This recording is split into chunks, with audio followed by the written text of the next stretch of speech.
Good afternoon. My name's John Carney. I'm the governor of the state of Delaware. I'm joined again today by the director of DEMA, the Delaware Emergency Management Agency, A.J. Shaw, who's our point person in a response to the COVID-19 pandemic. We're here for a briefing, try to get some information out to the public about the situation here in Delaware. I'll start with that. Dr. Rattay, Carol Rattay, who's the director of the Division of Public Health. She and her team are just doing amazing things through this whole pandemic, and we appreciate her and her staff. Before we get started, I do want to make a shout out and a big thank you to all the hospital workers. They're really on the front lines, treating people who come in, some who are getting tested and are positive, others who are not but are treated in the hospital. They're doing a wonderful job. They're standing up our statewide testing program with 7 sites across the state. We're doing more tests than ever and thousands of tests over the course of the last several weeks. I think we're up to 7,000 or 8,000. We'll talk, Dr. Rattay will talk a little bit about that. AJ has some comments about our planning for the surge and alternative care sites, both here in Newcastle County and Kent and Sussex County as well. And I'll try to frame the issue in terms of the thinking and the data that drives our decision-making process. Kind of everything that we've tried to do here and the decisions that we've made have been with the objective of minimizing the health impact and the economic impact on Delawareans, saving lives and protecting people's health and safety. And so when you think about that, the major objective really is to limit the spread of the virus across our state, to protect mostly senior citizens who are most at risk. All the 15 deaths that we had are in that senior citizen category, and so we've redoubled our efforts, and Dr. Rattay will talk about that, to protect seniors in nursing homes. But it's really dependent on all of us.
Good afternoon.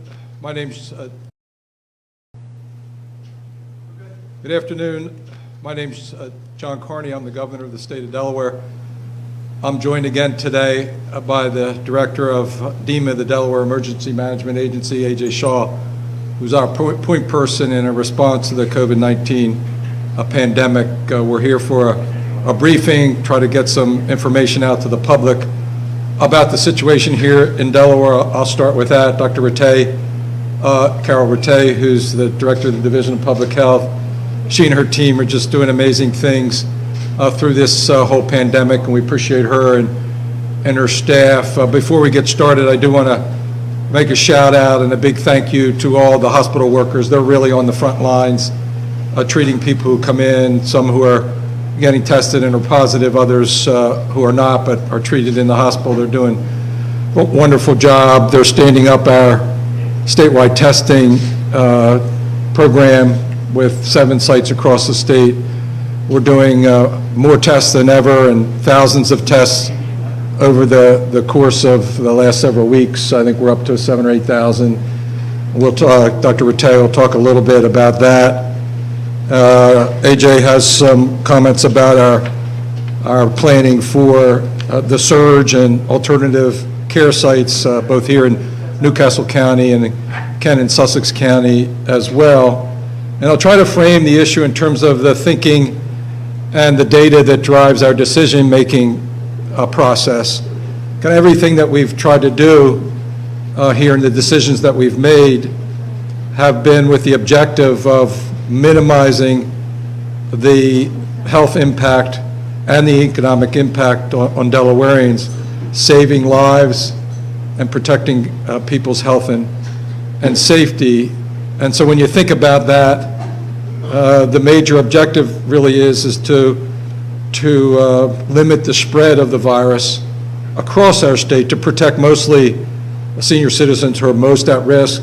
All the 15 deaths that we had are in that senior citizen category, and so we've redoubled our efforts, and Dr. Rattay will talk about that, to protect seniors in nursing homes. But it's really dependent on all of us to practice appropriate social distancing.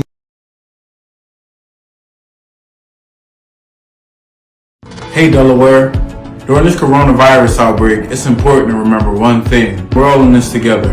I'm doing my part by staying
is out. It's like a weather forecast. The shorter term you look out, the more accurate it is.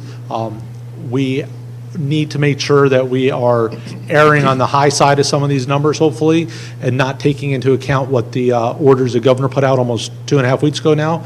We know about day 21, we'll see how effective those stay-at-home orders were. So if you look at it today, we have approximately 140 people in the hospital as of yesterday. We're expecting that to go up every day. If we look at that, the 20% at 4/12, so April 12th would be about 650 people in the hospitals. At that point, so 5 days from now, the hospitals would still be managing within their walls, with their staff, very comfortably, we'll put it that way, without implementing too many surge or decompression options. They've already canceled elective surgery. Their census right now, so their occupancy at the hospitals is a little lower than normal, than the normal flu season we'd have seen last year. So we have that variance in our favor. We have these surge options, which not only are the outside facilities we are lining up or building, they are also the actions that the hospitals take, where they will use non-traditional methods sometimes, or rooms, so if there's an outpatient area that's not being used because non-elective surgeries have been canceled, they will use that location for a patient. So they have that flexibility in their wall. So for the next 5 to 7 days, I feel confident that the hospitals are able to adequately respond to the increased demand. I will tell you at the same time, we're also worried about the staff that's there. Everybody in the hospitals, from the people that run supplies up and down, to the nurses, to the doctors, are the heroes in everybody's books right now. They can't get enough of our thanks, and I think we should all express our gratitude to them whenever you can. But they are the ones that, if something happens to that staffing core, the nurses and the doctors, if a hospital gets a high rate of maybe positive COVID personnel, that's going to have a trickle-down effect, and that's when we're going to have to work as a community. And they've already talked about, what could Christiana do to maybe put patients from their facility over to St. Francis before we fill up new more. So the hospitals are, they're doing 80% of the lift here. We're just helping them make the partnerships and help them any way we can with supplies, National Guard, and some of these alternate sites. AJ, if Yes, I sir. could just jump in there for a second. AJ talked about the math going forward and the assumption that we're using about 20% hospitalizations. You can go back and do the math for the actual numbers prior to this, and the trend has been less than 20%. So we're using an assumption that is a little bit on the conservative side relative to what we've seen in the past. Having said that, there are other parts of the country, like New York, that have had a higher rate of hospitalizations. And so just to point out that point there in terms of the assumption that we're making in this predictive model. So this is something we look at almost every day, because it's helping us identify when we have to pull some of the levers for those downstream effects. We are working closely with the healthcare community overall. As I said, we're doing weekly, at least 2 calls a week with them. And I was honest with them the other day. I said, I hope we put beds in parts of our building we've never needed them. I hope we build a mobile hospital and we never have to put one person in there, because that's good for Delaware, but neither I want to not have it ready when we need it. So continue to work with the hospitals very closely. I want to say the data we're getting from them every day is being worked in trying to make this as real-time model. And when we say model, we're using about 25% growth rate of cases day over day, 20% of the hospitalization. We don't have the historical foundation to say we know what it's going to be or when that's going to potentially end because of the stay-at-home models. But to get a little bit more into the weeds about the alternative care sites, or the ACSs, Newcastle kind of has a 3-pronged approach. First prong is the hospitals are going to do everything they can within their walls. They want to be as self-sufficient as possible. Nemours, so Alfred A.I. DuPont Hospital for Children, was gracious enough last week, as we briefed on, to open up a few different areas in their building. I will tell you, last week, Dr. Greenspan and Pauline and other members of the team up there, Mark, did a remarkable job to get beds there, the IT equipment that's there, make sure they know how the processes are going to work. The National Guard's up there today kind of orientating to understand the process and procedures for if and when that needs to be turned on. And that will be turned on as a collective decision between the state and also the healthcare system when they kind of reach that point where they're saying, hey, in 48 hours or in 2-3 days, we're going to probably need some help and get some people out of here. And that's a moving target. We can't tell you exactly when that's going to be, but it is something we're in constant communication of them as well. Also, something that we mentioned about 2 weeks ago, and I think it came back as an option that we needed. Dr. Rattay talked about the long-term care facilities in the nursing homes with the Governor Bacon Health Center as a needed facility. So starting today and I believe tomorrow, some residents that are not positive for COVID, that have not been, have not at risk of having COVID, are being moved down to Smyrna to allow us that flexibility in Bacon to move people maybe out of the healthcare system that can't go back to a nursing home for one of many reasons. It could be the nursing homes don't have the staff to take care of them. The nursing homes might want a test before they are able to go there. But what could we do knowing that they might not need the full wraparound services of a hospital, but they might need some medical personnel to give that there. Again, we are not planning on moving anybody there in the short term. After everybody gets moved, the building's going to be cleaned and prepped and ready. Again, another tool we have in our toolbox to be able to turn on if and when we need it. So then we look at Kent and Sussex County. Again, the hospitals are, they're good with how they are positioned today, and they're looking at what they could do across the 3 providers down there, Bay Health, BB, and Nanticoke, on how to possibly move patients or decompress within their own system. We've offered a mobile hospital that the state has that could house up to 50 to 60 people. We've identified areas to tie it into their existing hospitals on campuses. So I know last week we briefed out about Milford Memorial Hospital about possibly turning that on. After talking to the leadership of the hospitals in Kent and Sussex County, having something that has the services right across the street is a lot better than right down the road. So we have that function available. We're ready to deploy it.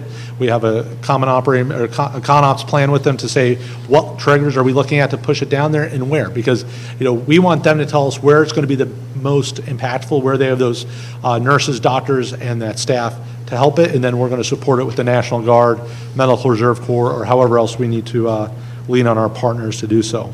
So again, I think that bottom line says it the most. It's a collaborative effort.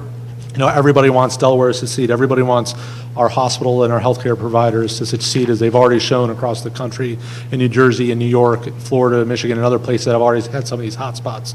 And we want to make sure Delaware learns everything we can from talking to our partners that have already kind of gone up to that steep curve of the spike. So I'm proud to be working with the hospitals. I can tell you they have led the way, and they've come up with a lot of great ideas. And again, we'll be ready, and we're evaluating this every day, looking at the positive cases. We do expect those cases to go up as public health does more testing, and we'll continue to look at our plans and make sure they're ready to go as needed. So, Governor?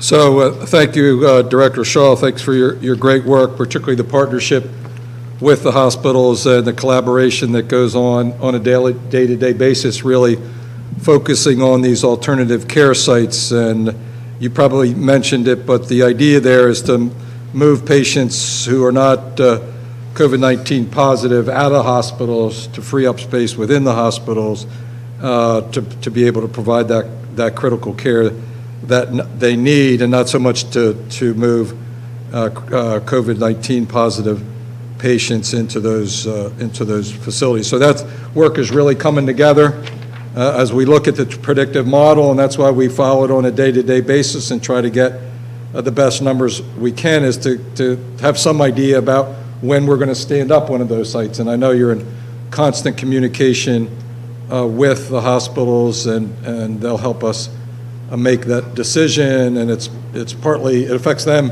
at a very granular level, because they're going to provide most of the staffing for all of that. Absolutely. And the equipment, and that's why the alternatives have really emerged, that facilities closer to those buildings, closer to those physical facilities will work the best.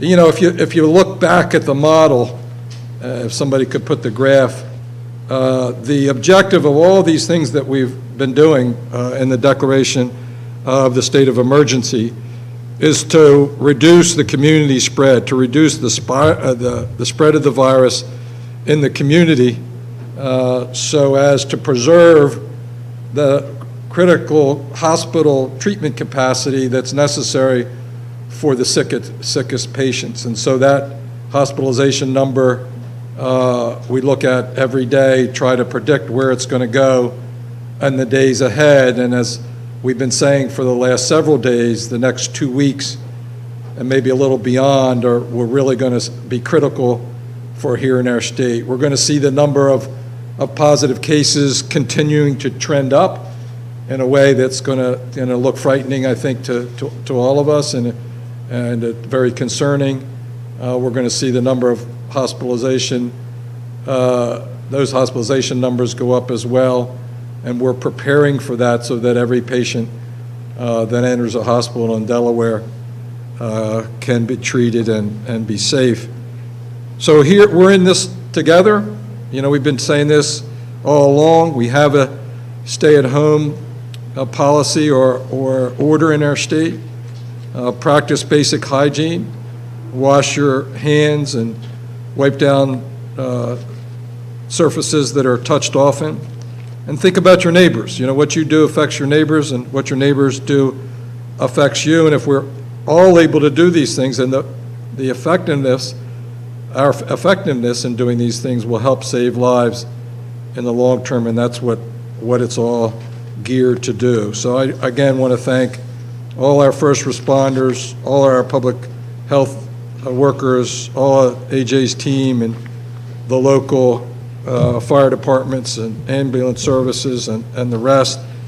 You know, as we were over at the Newcastle County EMS the other day, the chief there was commenting on how quiet it was because there's so much decompression that's been happening in the hospitals, moving patients out, freeing up space for the surge that we expect to be there.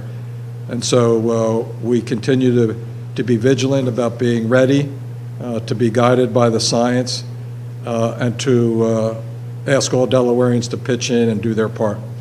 So with that, I think we have questions, or we'll go right to the questions from people in the room, and then we've gotten some questions online that somebody will forward our way. So any questions from the media in the room?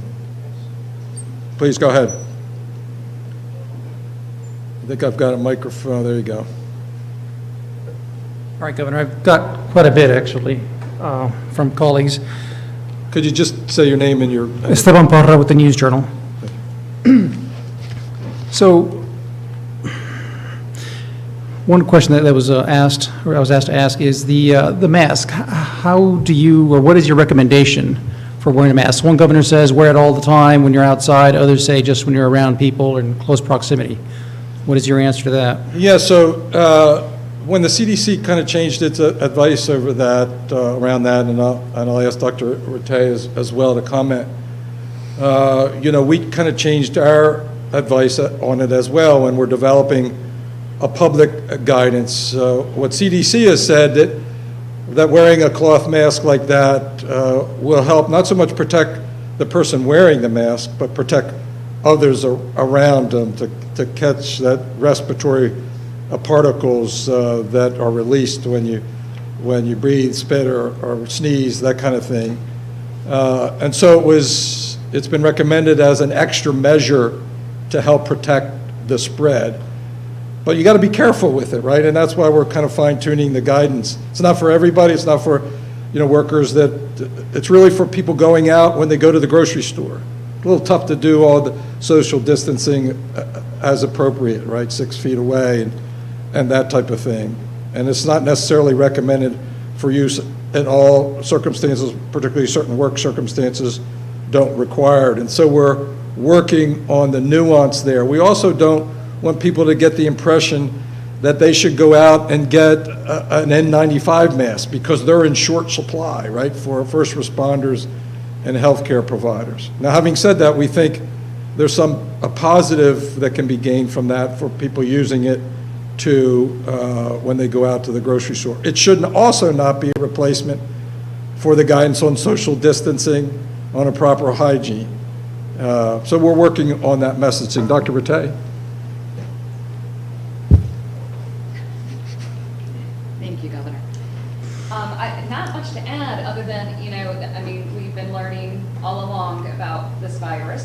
And asymptomatic spread, we're learning, is more common than we initially believed was the case. So it certainly makes sense that people without symptoms could be, by talking, could be sharing or spreading the virus. So use of cloth masks can certainly help with that.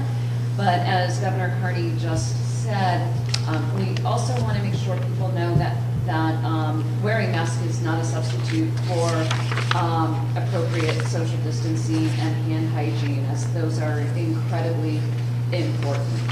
I get that, but I mean, the question is, I guess, that I still have is should they be wearing them all the time when they're out there? I understand if they're working, they don't have to, but I mean, if they're at the grocery store, if they're out there outside walking their dog or whatever in a park, should they be wearing them, or is there any guidance from the state yet on that? I would say a general guidance, which we believe to very much be true. If it's difficult to social distance, if there are settings in which it is difficult to stay 6 feet away from people, especially indoor settings. Outdoor settings, you don't get as much spread, but indoor settings, if it's difficult to stay 6 feet away from an individual, like, as the governor said, the grocery store, then it certainly makes sense to use a cloth mask to prevent spreading the infection to others. Another reporter, how did you, and this is the governor or whoever, but how did you come to your decision to issue the stay-at-home order and subsequent updates until May 15? Other neighboring states are saying different, and I guess Pennsylvania is saying April 30th. Yeah, I think we reacted to the situation on the ground in terms of the number of positive cases. We did react in part to the gatherings that we were seeing out in the public. I mean, that is really what pushed the issue with respect to closing beaches and bars and restaurants. And we did pay attention to what was happening over the line in Pennsylvania and Maryland and over the bridge in New Jersey as well. So in the long term, our effectiveness in flattening that curve, we'll see, did we do it soon enough? Was it effective enough? Did people practice appropriate behaviors enough, as we see these cases arise, positive cases and hospitalizations? Other questions? Was there a strategy to what you closed down and when, or is it just based on, anecdotal evidence coming in? And what would be next? I mean, we've heard golf courses, people are behaving at golf courses, some people are crowding in. Why pawn shops? Why electronic stores that had been, by all accounts, doing service at the door and things like that? Was it a strategy, or is it something that you can reevaluate? And is there anything that you're considering sort of reopening because you think you could? Well, first of all of this is uncharted waters, right? And so we were reacting and making decisions based on recommendations from the experts, the public health experts. I don't know that I knew much about social distancing before a month ago, but I've learned a lot about its importance in a pandemic spread like this, and in particular its connection to the health safety of all our residents, right? And so once that became clear, it was somewhat obvious as to the actions that we had to take. When I traveled to Sussex County on that beautiful spring day and saw all the people out on the beaches, I mean, I knew what we had to do. And got similar feedback on the Saturday night before that, just before St. Patrick's Day, when bars and restaurants would have been full, that we needed to do something. So it's a combination of the science from the experts and recommendations from public health officials and CDC, balancing that out with the resistance of businesses and members of the public, and just figuring out when to make that call. And we did it based on the guidance that we received and the situation on the ground. Going forward, I think what we can lean into more than anything is the enforcement side of it. Because it's one thing to have a stay-at-home order, but if people aren't following it, they're going out and doing things that they shouldn't. They're permitted to go out for essential activities, grocery store, doctor's offices, a walk in the park by themselves or with one other person, social distancing, all of that. If they're following that, that's one thing. If they're not, and we've got a lot of reconnaissance out there, I think some of our law enforcement actions on the border have sent a message that's sinking in and having a positive impact. So we'll follow the guidance that we know is out there and make decisions based on the situation on the ground. Amy Cherry from WDEL asks, are you satisfied with the enforcement of your state of emergency thus far? And what would it take for you to raise the level to begin citing out-of-staters, for example? Well, the whole enforcement side has been driven by recommendations from our Attorney General. Law enforcement is in her bailiwick, if you will, providing advice and guidance to Delaware State Police and local law enforcement. And they have determined the approach that we've taken with respect to the roadblocks, the approaching the cars, the questioning in a thoughtful but serious way, and ultimately to the issuing of citations and tickets. And I think there's been an arrest or two.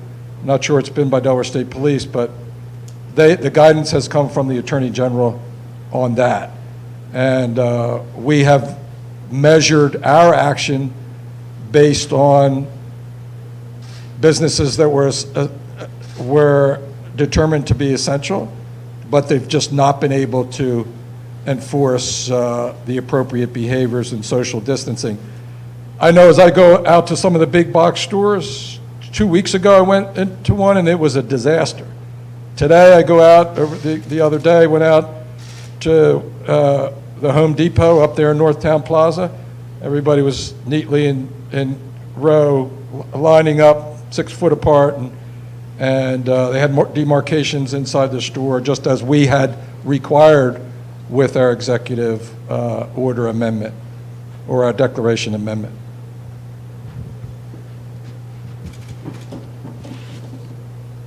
Laura Walter at Coastal Point says that we're based in Sussex County. We're hearing about people who were ill this month with very telltale symptoms. However, they're testing negative for COVID-19. Can you speak about some of the other types of flu, colds, and bronchial diseases that are making the rounds right now and how that's affecting things? That's a great question. So one thing I do want to bring up that does come back to the testing comments is it is important that people are tested at the right time. In other words, when they have symptoms. If people are tested before symptoms, they're more likely to have a false negative test result. So I just want people to keep that in mind. But there are a number of viruses circulating right now. The common cold is actually a coronavirus, which is certainly circulating, but we're also still seeing some influenza, which thank goodness has decreased a lot, but it's still out there. RSV is another virus that's out there, and then many Delawareans suffer from allergies, which also can give certainly shortness of breath and cough to many individuals. So, you know, I know it can be confusing and concerning to people to have these symptoms. So if you have any question, best to talk to your doctor. So to that point, we've had 6,800 negative tests. And those were people that were tested that were presumably symptomatic, because that's the protocol for doing the tests in the first instance. So Esteban Parra here again with the News Journal. You were mentioning, or you brought up, I guess, police going out there to the borders and whatnot. What about Delawareans who are leaving to go to stores in neighboring states and returning? Why have they not been targeted? I'm not sure they would be implicated under the ban. The quarantine is for non-Delawareans traveling into Delaware for non-essential work. They're permitted to come in to work at an essential business. and leave and go home. The example you gave is a Delawarean, now, who went into Pennsylvania. He or she would be violating the order if they weren't doing an essential activity. So your order, the Delaware's order says you can't come into Delaware to buy food from Pennsylvania, New Jersey, or Maryland, or any other state, I guess, for that matter. Right, that's because they have those essential facilities there in Then why Pennsylvania. but Delawareans are allowed to leave the state to go purchase food elsewhere? I mean, I've seen them at the Walmart in Elkton. I see them at the Whole Foods in Glen Mills, Pennsylvania. I mean, that's the same, isn't it kind of spreading spreading or bringing in the virus? Or a Yeah, chance of that would not be captured in either of those orders. Certainly Governor Wolf could create the same kind of order on the other side of the line. Okay. But our quarantine requirement is for non-Delawareans coming into Delaware. Susan Canfora at Coastal Point newspaper asks, how do the number of coronavirus cases in Delaware compare to other U.S. states? Higher, lower? Any insight into why that might be?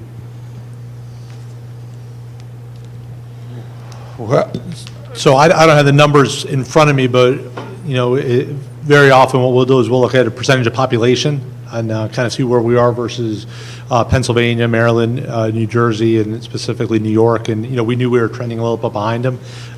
We have not looked at those numbers in depth, as we feel like we have some good trends that we need to monitor here to prepare rather than compare us. I think what we are looking at is at the 21-day mark, which will be next Monday, of the stay-at-home order, to see, you know, we would expect to see some gradual improvement on the testing after that, and show the effectiveness that it had. So, you know, I did see some numbers and some rankings now that I thought about it. In the White House call yesterday, I guess it was, prior to the call, we received a series of graphs from FEMA that showed the situation in each of the states. All the governors from the states and the territories were on the call. And they'd identified the states with the biggest challenges: New York, New Jersey, Florida, California, and a few others, mostly major metropolitan areas. So in our region, Baltimore, Washington, Greater Philadelphia, the New York City metro area were ones that were identified. When they did the state, and so those really hard-hit metro areas were kind of way off the chart. And then all the other graphs were kind of grouped up. We were in that next bunch. I want to say number 14-ish. But again, it was hard to determine whether they had their own projected numbers or whether they were using the actual numbers that we have in our state. My guess is that they use some actual numbers and then use their own assumptions about hospitalization rate from there.